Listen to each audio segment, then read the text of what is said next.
so honored to have you all here, not just at the William Bracey's CEO Symposium. The last time we had the CEO Symposium in Atlanta, we broke a record.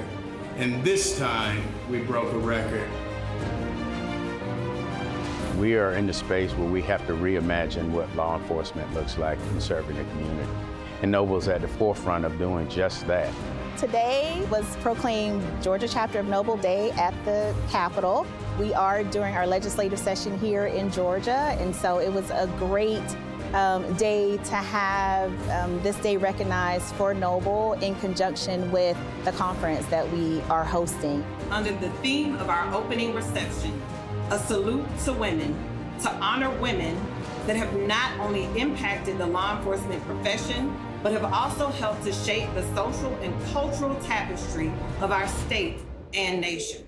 So you always have to be thinking and know what you're going to do and plan well for anything, because trust me, what you think won't happen, will happen. The Chief Executive Officer Symposium is a collaboration of chiefs all across the nation, some even overseas, to have conversations and really great dialogue about what is important to law enforcement today. How do we overcome some of the obstacles and challenges that we see? Everything has to come to your table at the top, then you're failing the organization. It's important that we have trustworthy, we have talented, and we have well-trained and connected law enforcement members in our community. And Noble does that. Culture will eat your strategy for breakfast every single dang day. So you really do have to understand their risk appetite. So I use the word understand a lot. Be ready, because you have two things that are against you already. You're a female, and you're a black female. And not only that, you're in law enforcement. You carry a badge and a gun. And we have to remember to always be true to ourselves. Be the woman that you are. Oftentimes, people see law enforcement as something that's punitive and not supportive of a healthy community. And that's what we should focus on. We should focus on how do law enforcement officers contribute to communities. We need black chiefs to come together to say, you know what, we're here. My commitment to each and every one of you, ATF's commitment, is to stand and continue to stand side by side to support you and your people in your brave and courageous efforts to protect American violent crime. I felt that I was kind of operating behind a power curve, or in other words, operating at a disadvantage. But what helped me get through that was doing exactly what I'm kind of mentioning to the group here, is to take each failure and use it as a chapter, break that thing down, tap into your networks as well. Providing this level of networking, providing this conference gives young and upcoming leaders, as well as established leaders, the ability to really network, have a safe space to have tough conversations, and really learn at a high level. And lastly, be audaciously, authentically you. God only made one you, and you are that person that you want to be.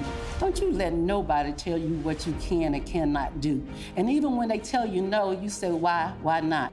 One thing that I took away from the panelists is being able to know that you can be in those seats that they're in and have those long driven careers. And this is only a stepping stone for a long journey.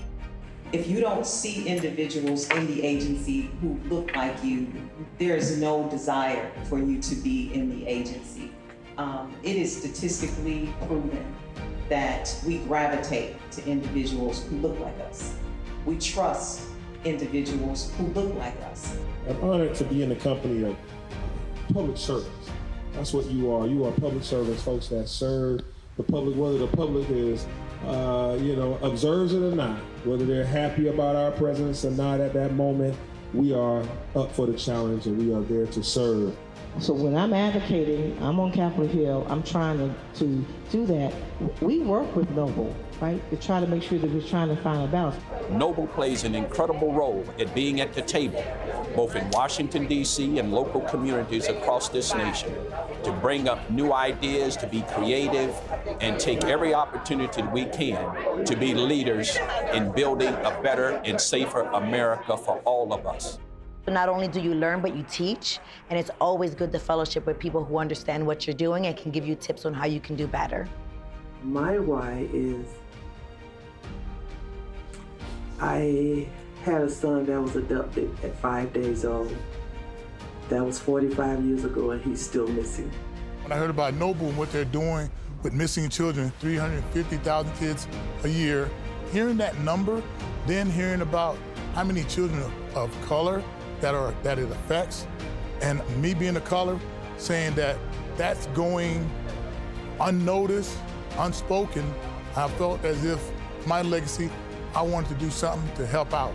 And you know, DOJ has different optics and perception, possibly concerns depending on which community you go to. But because of our office's unique mission, we actually have the opportunity to really bring the Department of Justice into communities where historically they do not want to talk to DOJ. Noble provides some of the best trainings at our conference. And so we look forward to people joining us in New Orleans in August at our annual conference. Yes, this one sold out, and we anticipate as Noble continue to grow that people will be excited to be a part of our conference. I don't think that it's a mistake that the name of our organization defines what our profession is, and that's Noble. One more thing, August 9th to the 13th, New Orleans Annual Training Conference. We want to see everybody there. August 9th to the 13th in New Orleans. Take care. God bless you.